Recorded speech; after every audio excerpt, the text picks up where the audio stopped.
Some of these Lil'wat baskets are nearly 200 years old. Every basket has a story today on The Express.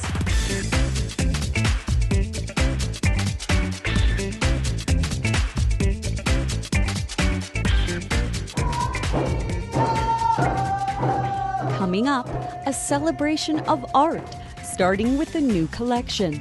Just shows how much work goes into making something. And most people grumble about a rainy day, but not this photographer. It's the most ideal when it's a drizzly, cloudy day. We have 30 artists here in the exhibit. Then a tribute to Squamish Forest. Go on, express yourself. Art is down to earth on today's show. Welcome to The Express on Shaw TV. I'm your Sea to Sky host, Nicole Fitzgerald. Whistler has been a traditional territory for the Lil'wat and Squamish First Nations since time immemorial. They found a permanent home for their culture here at the Squamish Lil'wat Cultural Centre.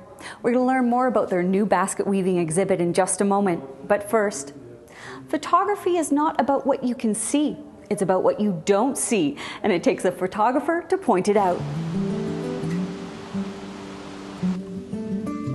I've been shooting professionally 11 years now and pretty much taken photos since I was in high school, and no, I don't think I've ever shot a puddle that way.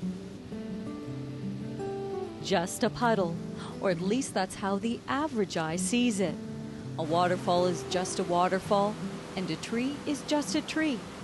But photographer Blake Jorgenson searches for more. He looks for detail, maybe a reflection, a drip, or in this case, a ripple. You're kind of looking for stuff in between the lines, especially things that your viewer might overlook, because that's what's going to stop people in their tracks.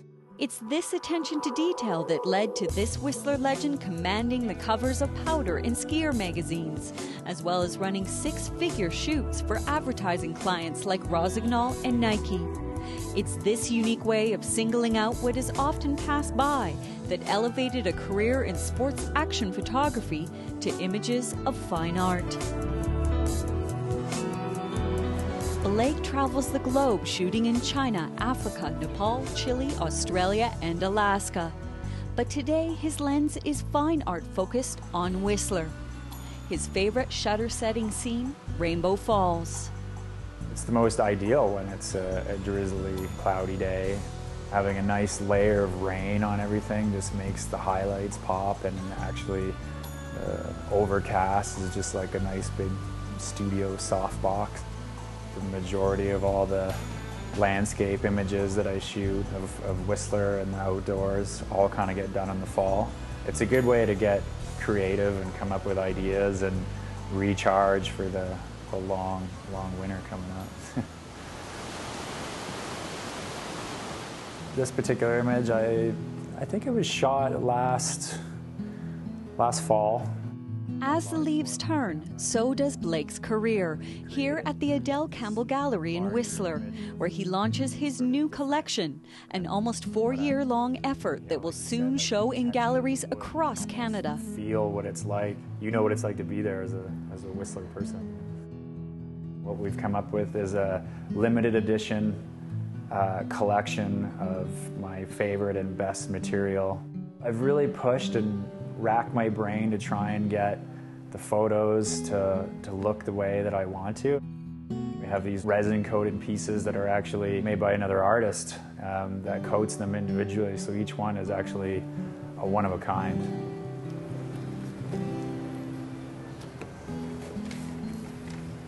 One of a kind in presentation and scope, according to art aficionado Penny Eder-Martin. Blake's work seems to capture an essence of the exact location like no other photographer I've ever seen. That piece feels like I'm standing right there in that location that Blake took the picture.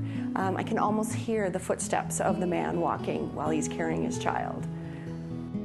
The drama and mystique of mountain living cannot always be confined to megapixels. So instead, Blake looks to film, like Leonardo da Vinci looked to mathematics, a tool to open up the world as round, not flat.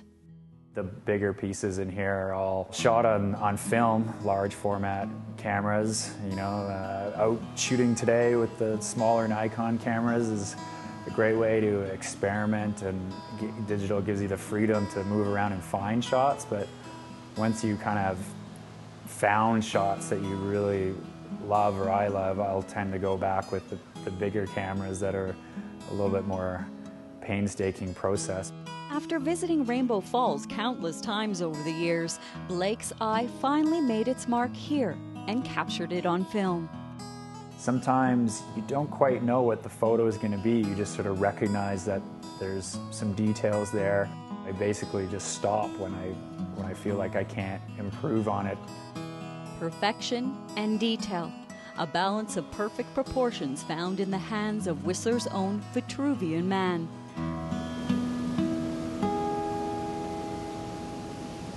From Rainbow Falls, I'm Nicole Fitzgerald for The Express. Blake also hosts photography workshops in the spring and fall. Just visit his website for details. Today is a blessing here at the Squamish Lil'wat Cultural Centre as they celebrate a new basket weaving exhibit.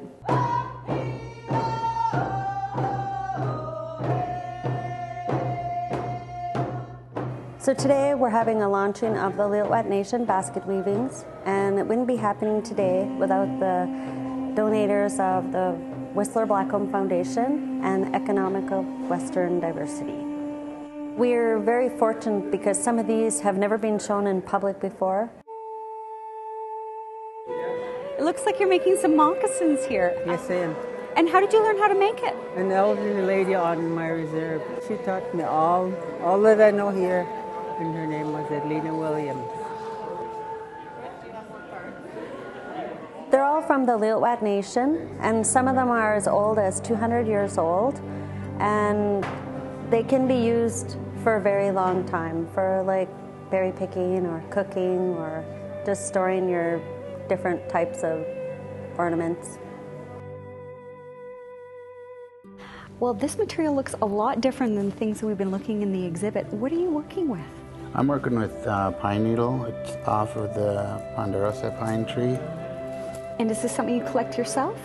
Yeah, every year, just about now, in about 2 weeks, we go out harvesting, and that's even actually a funny story. It's not even us that does the harvesting. There's a team of squirrels that they go collecting pine cones, and while they're at it, they just nibble off the whole ends of the branches, and then they collect the pine cones on the bottom, and we go in, we leave the pine cones for their food, and we take the pine needles for our work. It's a very long process. It takes probably about 3 years to collect and to prepare all the items to make it. And some of them take several months to make, like a baby basket.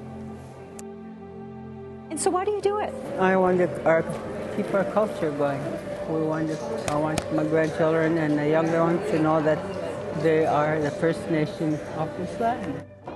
It's a really great honor to show some of these items because it just shows how much work goes into making something, and it just makes me very proud to be Lil'wat and to know about basket weaving.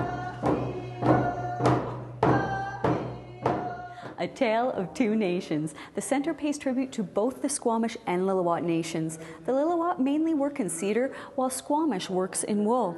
Everyone has their own way of doing things, even the way we watch the news. Most of us look at images and listen to description, but for others, it gets a little bit more complicated. Rob Sleeth is a regular person just like you or me, and he's blind. If it wasn't for the help of this... Brig House Station, crossing number 3 road. He'd have trouble crossing the street. Audible crosswalks are a step in the right direction, but Rob says there are many other areas that need to be improved on for those who are blind and sight impaired, like what I'm doing right now, reporting on the news. I think you use a little bit more description. For example, if I was reporting on a news story here at this location right now, we're standing outside the Canada Line station, and most reporters would probably refer to it simply as the Canada Line station. But would be more helpful to me as a viewer with vision loss is to say that we're standing outside the main entrance to the Brig House Station of Canada Line. you know, there's several people around us today, and we're reporting on such and such. Yeah, let's take a look at it. Okay. I had the opportunity to sit down with Rob and show him a recent piece I had reported on downhill mountain biking, and he provided me with some feedback. Biking is an extreme sport that's not for everyone. Now, you see here, Peter, I'm not quite sure what's going on there. Okay. You've obviously gone from inside to outside. Yeah. Rosamund Van Leeuwen invited me over to her house in West Vancouver for some tea and to discuss how broadcasters could better describe what's happening in the news. If you're telling me a story or you're recommending something that I can get further information, the reporter or the anchor will say, the website is up there on the screen. Instead of saying the website is up there on the screen, the website could just go up on the screen and you could say, the website is youngactorsproject.ca. It seems really straightforward, but I'm definitely guilty of doing similar things, and that's not the only issue out there. I have given up watching cooking shows that I would enjoy to watch because I have no idea sometimes what they're putting in. They'll say, oh, we'll put in a little bit of this and a little dash of that. And you can probably see the label on the bottle of what they're talking about. If it's salt, then say salt, instead of saying this. Pinch of this, dash of that. So if you use the word this and that, then they can use actually the name of the item that they're putting in. After speaking with Rosamund and Rob, I have a lot to think about, and I'll definitely be changing the way I report from now on. I'm Peter Verge in Vancouver for The Express. If you want to learn more about descriptive audio, just visit the below website.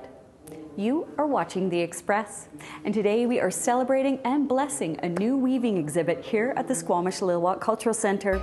Stay tuned, we've got more blessings coming your way. Hi Natalie, how are you? After the break, right away we started thinking, what can we do? Thanks to this Tip Out to Help campaign, lives of those suffering from illness are made easier. The true excitement for everybody is the fact that we can actually give something back. It's a natural forest world. And then it's into the woods in Squamish. Explore Squamish's long relationship with the forest.